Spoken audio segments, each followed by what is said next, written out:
En aquella noche de mayo en Nueva Jersey, en 1984, un grupo de adolescentes buscaba emociones fuertes y fue al Haunted Castle del parque de diversiones. Esperaban esqueletos y zombies, pero no imaginaron que un nuevo monstruo acechaba en el laberinto, dispuesto a convertirlos en fantasmas. ¿Cómo puede un juego normal volverse mortal? ¿Qué probabilidades hay de sobrevivir si el carrusel se desmorona bajo tus pies? ¿Y con qué frecuencia los parques ofrecen boletos de ida?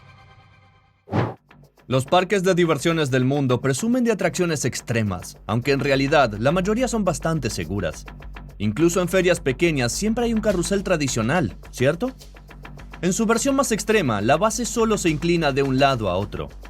Así fue en septiembre de 2023, cuando dos amigas, Davin Muniz Cordeiro y Lorraine Ferreira, decidieron subirse a uno después de almorzar en Mirabilandia, uno de los parques más famosos de Brasil. Cordeiro eligió un columpio normal, no le gustaban los juegos extremos. Ferreira, sentada al frente, ajustó sus correas de seguridad y en segundos ya flotaba en el aire. El juego giraba, balanceando sus asientos a 12 metros de altura.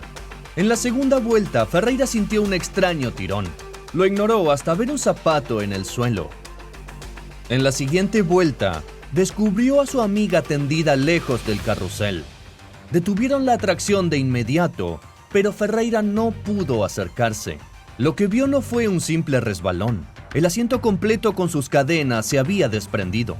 Llevaron de urgencia a la mujer herida al hospital. Allí le diagnosticaron fracturas, un pulmón perforado y una grave lesión cerebral. Durante 2 semanas los médicos lucharon por su vida, incluso realizaron una cirugía cerebral. No fue sino hasta octubre que Cordeiro despertó del coma, enfrentando un dolor insoportable y nuevas cirugías. Aún así, agradecía seguir viva y respirar por sí misma.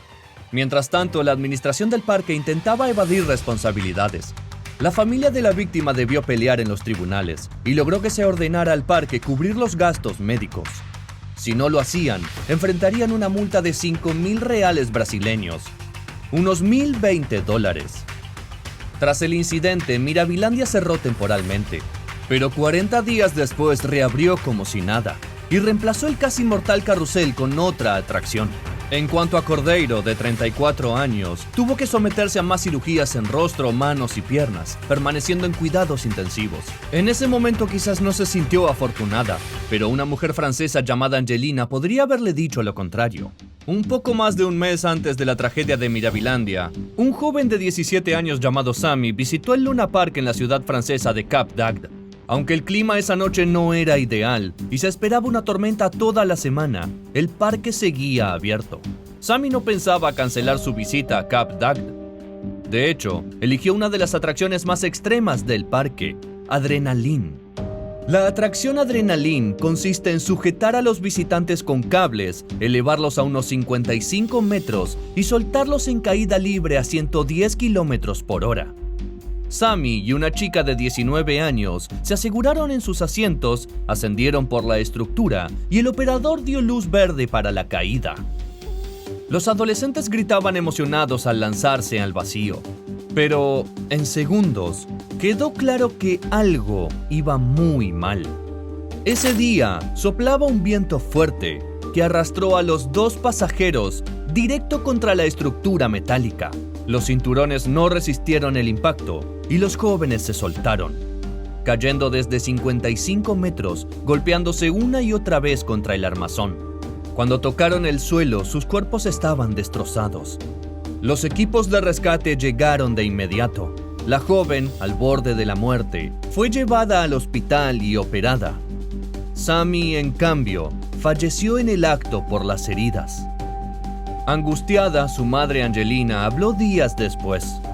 No culpó al personal del parque, pero estaba furiosa, pues con tormenta inminente, las atracciones jamás debieron estar funcionando.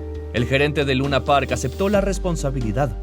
Aunque desmantelaron Adrenaline de forma definitiva, el parque reanudó actividades apenas 2 días después de la tragedia. La verdad es que Adrenaline ya tenía antecedentes. En 2015, la atracción lanzó a una pareja al vacío cuando sus cables se rompieron. Por suerte, solo sufrieron heridas leves. En 2019, un hombre sufrió un fuerte trauma craneal al caer durante el juego. ¿Acaso los parques esperan una muerte para actuar contra estas atracciones peligrosas? ¿Y si te dijera que ni eso es suficiente? A finales de junio de 2019, cuando los habitantes de Uzbekistán visitaron el parque Istiklal en Jisak, solo buscaban pasar un buen rato. Es un parque modesto donde la atracción más extrema era el Flying Saucer, un columpio giratorio que da vueltas completas de 360 grados, volteando a los pasajeros. Este juego contaba con 20 asientos, y aunque ese día no estaba completo, varios se atrevieron a subirse. Ese día de verano el Flying Saucer arrancó un nuevo ciclo y ocurrió lo impensable. El mástil de la atracción se quebró y la base con los pasajeros cayó desde 6 metros de altura. Un grito desgarrador resonó en el parque, seguido de un silencio mortal. Al principio algunos pensaron que todo estaría bien, pues el impacto fue del lado donde no había gente. Pero cuando llegaron los médicos, descubrieron que 7 personas estaban heridas y una joven murió en el acto. Solo tenía 19 años. El Flying Saucer había sido instalado apenas unos meses antes de la tragedia, y aunque los medios internacionales no cubrieron el caso, la historia volvió a salir a la luz semanas después, en el Parque Kankari Adventure Park de Ahmedabad, India. Era un lugar muy popular, y no sorprendía que estuviera lleno aquel domingo 14 de julio. Muchos querían subirse al Discovery, una atracción idéntica a la de Uzbekistán, con capacidad para 32 personas. Ese día solo quedaba un asiento libre. Entre los que probaron suerte estaban Mohammed Said Momin, de 22 años, y Manali Rashbadi, de 24. Pero justo cuando la atracción estaba casi en posición horizontal, a punto de voltear a los pasajeros, la tubería que sostenía los asientos se rompió. Por un segundo el módulo colgó a 6 metros del suelo antes de estrellarse. Los 31 pasajeros fueron trasladados al hospital con heridas de diversa gravedad. Luego se supo que los heridos tenían entre 14 y 26 años. La víctima más joven perdió ambas piernas. Pero las lesiones de Manali Rashbadi y Mohammed Momin fueron aún más graves. Pese a los esfuerzos médicos, no sobrevivieron. Seguramente estaban en los asientos más afectados por el impacto. Tras la tragedia, el parque cerró y 6 empleados, incluido el dueño, fueron acusados de homicidio involuntario. Sin embargo, en menos de 2 años, Kankari volvió a operar sin la atracción mortal. ¿Por qué? Porque el contrato de la compañía no prohibía reabrir tras un accidente. Entonces, ¿de verdad a los parques les importa tu vida?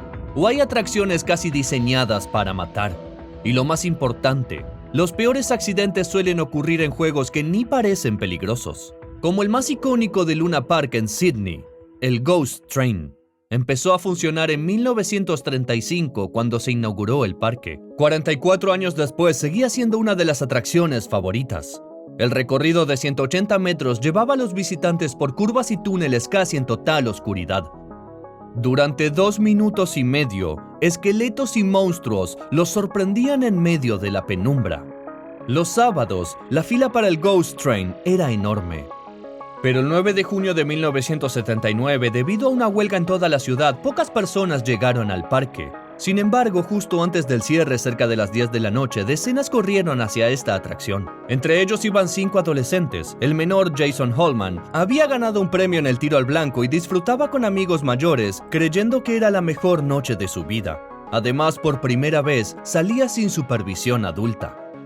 Por otro lado, Damon, de 6 años, y Craig, de 4, hacían fila con sus padres John y Jenny Godson. Los niños suplicaron dar un último paseo en el Ghost Train. Mientras los pasajeros tomaban asiento, Jenny decidió comprar helados y prometió encontrarse con su familia al final del túnel. Ese antojo espontáneo, minutos antes de la tragedia, le salvó la vida. Los vagones del tren avanzaban entre túneles oscuros. Luces estroboscópicas brillaban, telarañas rozaban a los visitantes y esqueletos colgaban cerca. Así que cuando comenzó a oler a humo, muchos pensaron que era parte del espectáculo. Pero antes de que el último vagón entrara, el operador notó que algo andaba mal. El humo salía a chorros. Logró sacar a Jason Holman del último asiento, mientras sus amigos ya estaban adentro. Jason gritó al empleado, entendiendo que acababa de salvarse de un destino horrible. En cuestión de minutos, la antigua atracción, decorada con materiales inflamables, quedó envuelta en llamas. El parque entero tuvo que cerrar. Mientras tanto, los primeros vagones ya habían terminado su recorrido y salieron con pasajeros asustados pero vivos. Sin embargo, el resto seguía atrapado adentro. La gente empezó a correr hacia la atracción, incluida Jenny Godson, quien llevaba helado para su esposo e hijos. Estaba tan en shock por lo que vio, que ni notó cómo el postre se derretía entre sus manos por el calor insoportable. De pronto, varias explosiones sacudieron el lugar. La última fue tan potente que destruyó por completo la atracción. Los visitantes desesperados buscaban a familiares y amigos en el Ghost Train, pero las autoridades ordenaron evacuar de inmediato, volviendo casi imposible el rescate. Los bomberos lograron extinguir el incendio tras 1 hora. Al revisar los escombros, descubrieron que 7 personas habían muerto atrapadas en el fuego. El señor Godson con sus 2 pequeños hijos y 4 amigos de 13 años de Jason Holman. La investigación no logró determinar la causa del incendio, aunque sí concluyó que Luna Park violaba casi todas las normas de seguridad contra incendios. Y aunque la tragedia quedó en el pasado, jamás se olvidó. En 2021, un documental vinculó el incendio del Ghost Train con Abe Saffron, un importante líder del crimen organizado en Australia. El hombre había orquestado varios incendios tras la tragedia en Luna Park, aunque siempre negó su implicación en este caso. Aún así, en 2007, su sobrina aseguró que sí fue obra de su tío. Aunque el autor ya había muerto, las familias de las víctimas aún buscaban respuestas. ¿Por qué aquel desastre cobró 7 vidas? A veces, sin embargo, la verdad es insoportable. Y eso mismo ocurrió en 1984 en el parque Six Flags Great Adventure en Nueva Jersey. Una de las atracciones más populares era el Haunted Castle. Igual que en la historia anterior, el objetivo del juego era asustar a los visitantes. En sus oscuros corredores, de unos 140 metros, los esperaban telarañas, esqueletos, vampiros de maniquí, monstruos reales y empleados disfrazados de momias, vampiros o licántropos. Todo acompañado por luces estroboscópicas parpadeantes y sonidos inquietantes. El castillo estaba formado por 8 remolques dispuestos como 2 laberintos en espejo, cubiertos con una fachada decorativa. Los remolques estaban conectados por otro más al centro que servía como sala de control. Allí se manejaban los sonidos y efectos especiales, y los actores disfrazados podían tomar descansos. Cuando había mucha gente, ambas secciones del Haunted Castle funcionaban. Pero en días tranquilos como el 11 de mayo de 1984, solo abrían un laberinto. Cerca de las 6:30 de la tarde, un bullicioso grupo de 9 adolescentes entró al Haunted Castle. Avanzaron por los pasillos tenebrosos enfrentándose a monstruos desconocidos, sin imaginar el terror real que les aguardaba. Pocos minutos después, otro grupo ingresó y notó algo extraño, incluso para un túnel del horror. Llamas. Como en el Luna Park de Sydney, muchos creyeron que era parte del espectáculo, pero al oler humo entendieron que no. Gritando que había fuego, corrieron hacia las salidas. Entre ellos estaba Joan Minter, de 20 años, con 4 amigos quienes estaban más adentro. Joan sintió el humo llenando la sala y tropezó. Sola, en un oscuro pasillo angosto, entendió que el fuego podía surgir de cualquier rincón. Por suerte estaba cerca de la salida y logró ver la luz a lo lejos. Respirando con dificultad por el humo tóxico, escapó del laberinto y se estremeció. El Haunted Castle ardía en llamas. En ese momento, unas 2 docenas de personas trataban de huir a ciegas entre paredes negras y decoraciones aterradoras. Empleados disfrazados de momias y demonios ayudaban a los visitantes a escapar. Era una escena caótica que atrajo a miles de curiosos esa noche, pero pocos sabían lo que realmente estaban presenciando. El viento avivaba las llamas y el equipo de bomberos del parque ya no podía controlarlo. Finalmente, 200 bomberos de 11 localidades llegaron, luchando más de 1 hora para apagar el incendio. Durante todo ese tiempo, el parque seguía funcionando. No fue sino hasta tarde, cuando por fin lo cerraron, que el fuego ya estaba extinguido y los rescatistas comenzaron a inspeccionar los restos. Al principio solo encontraron maniquíes calcinados y estaban por confirmar que no había víctimas, cuando descubrieron la horrible verdad. Algunos de esos cuerpos eran humanos. Resultó que 8 de los adolescentes mencionados habían muerto. Solo uno logró ser rescatado por un empleado del parque. La investigación reveló que el Haunted Castle violaba más de una docena de normas estatales contra incendios. Pero el detalle más aterrador surgió 8 días después. Un niño contó a la policía que cerca de la entrada, un simpático adolescente de 14 años se ofreció a guiarlo por el laberinto. Aceptó y entraron juntos. En un pasaje muy oscuro, su guía encendió un encendedor para alumbrar y por descuido prendió las decoraciones altamente inflamables. Aunque nunca se identificó al joven y fue absuelto en ausencia, tuvo que vivir sabiendo que su imprudencia causó la muerte de 8 personas. Y aunque esta tragedia ocurrió hace tiempo, los incidentes actuales demuestran que las atracciones no son necesariamente más seguras. Las cifras lo confirman. En 2019 en Estados Unidos hubo 101 ataques de tiburón a humanos. Ese mismo año en parques de diversiones estadounidenses, 1,299 visitantes resultaron heridos. Aún así, seguro no piensas que un parque temático sea más peligroso que un tiburón, ¿cierto? Espero que nunca vivas una situación de riesgo en estos supuestos lugares seguros. Pero si ya te ocurrió, comparte tu historia en los comentarios. Y si te gustó el video, deja tu like y suscríbete.